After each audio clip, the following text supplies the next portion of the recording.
नमस्कार। आपने बचपन से लेकर आज तक बड़े बड़े डाकुओं या डकैतों के नाम तो सुने होंगे। आज हम चंबल के एक ऐसे डकैत के बारे में बताएंगे जिससे आप अभी तक शायद अनजान थे। एक ऐसी महिला डकैत जिसने एक साथ 14 लोगों को मौत के घाट उतार दिया था। आज हम उस डकैत की बात इसलिए कर रहे हैं क्योंकि कल यानी 2 मार्च को उसकी मृत्यु हो गई है। और क्यों उसके मरने पर उसके गांव वाले खुशियां मना रहे हैं, सारी बातें विस्तार से जानेंगे इस वीडियो में। बने रहिए हमारे साथ।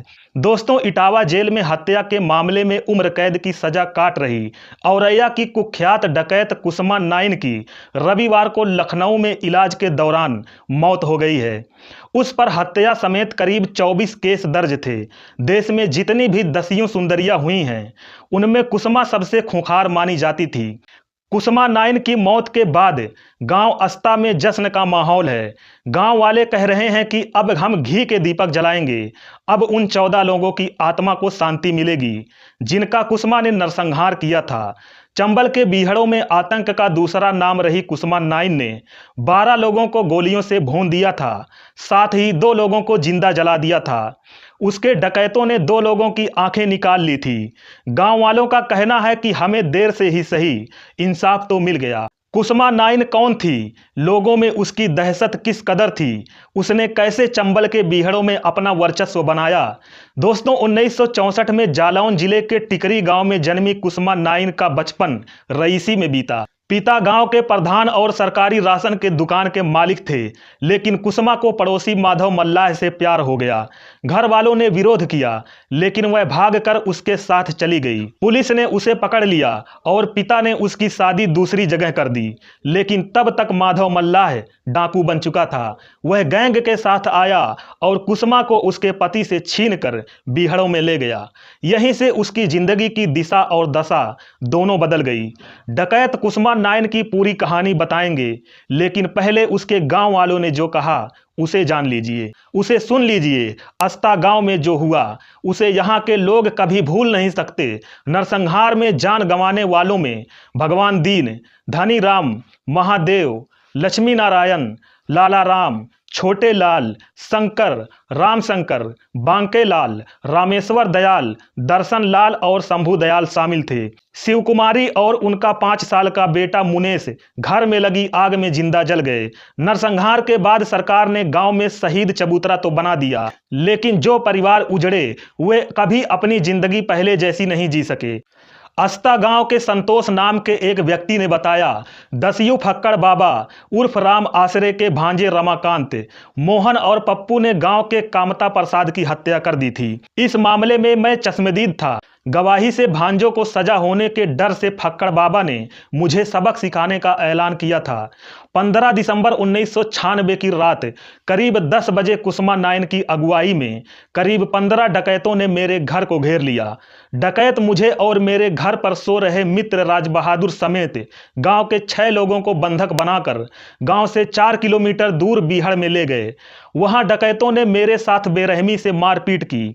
इसके बाद धारदार हथियार से मेरी और राज बहादुर की आंखें फोड़ दी। मेरे 4 साथी हम दोनों को किसी तरह गांव लेकर आए।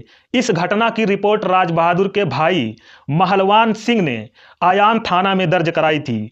डकैतों के विरोध में आंखें गंवाने वाले दोनों दोस्तों का कहना है कि डकैतों ने बीहड़ पर जमकर कहर बरपाया, जिससे आज तक बीहड़ उबर नहीं सका। इस घटना के बाद से अस्ता गांव विकास की पटरी से ऐसा उतरा कि आज तक वापस न चढ़ सका। गांव के युवाओं को रोजगार तलाशने के लिए अपना आशियाना छोड़ना पड़ रहा है। कुसुमा नाइन जब बीहड़ में पहुंची तो फूलन देवी ने उसे गुलाम बना लिया। उससे पानी भरवाती, खाना बनवाती और बुरी तरह प्रताड़ित करती थी। माधव मल्लाह भी फूलन के साथ हो गया। कुसुमा के अंदर बदले की आग धधकने लगी।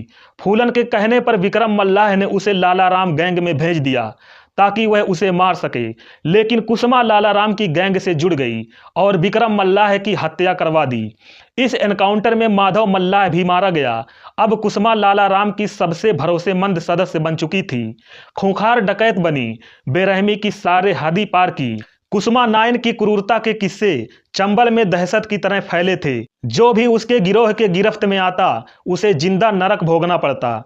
कभी वह अपहरण किए गए लोगों के नाखून उखाड़ देती तो कभी जलती लकड़ी से उनके शरीर को दाग देती।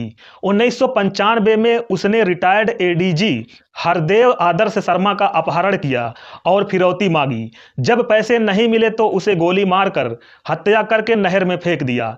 इस वारदात के बाद उस पर 35,000 रुपए का इनाम रखा गया, लेकिन पुलिस उसे पकड़ नहीं पाई।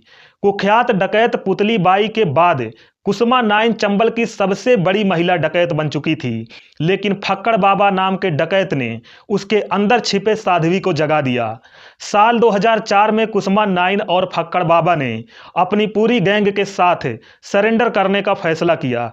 कुसुमा ने शर्त रखी कि वह यूपी के मुख्यमंत्री मुलायम सिंह यादव के सामने ही सरेंडर करेगी, लेकिन मुलायम व्यस्त थे और नहीं आ सके।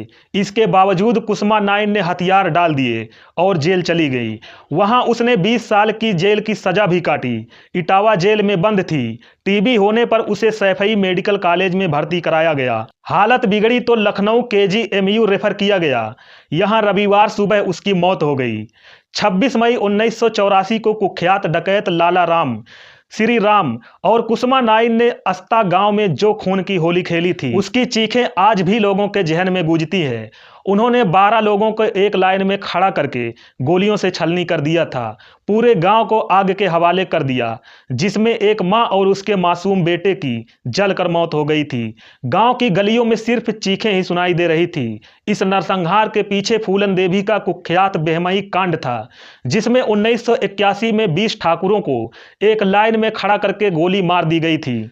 अस्ता गांव में मल्लाहों की संख्या अधिक थी, इसलिए कुसुमा नाइन और उसकी गैंग ने यहां हमला बोला था। तो ये थी कहानी कुख्यात डकैत कुसुमा नाइन की। इस सच्ची कहानी पर आपके मन में जो भी विचार हैं, कमेंट बॉक्स में अपनी राय जरूर दें। आपसे एक रिक्वेस्ट है, कृपया हमारे चैनल को सब्सक्राइब करें और वीडियो को लाइक जरूर कर दें। मिलते हैं अगली वीडियो में। नमस्कार।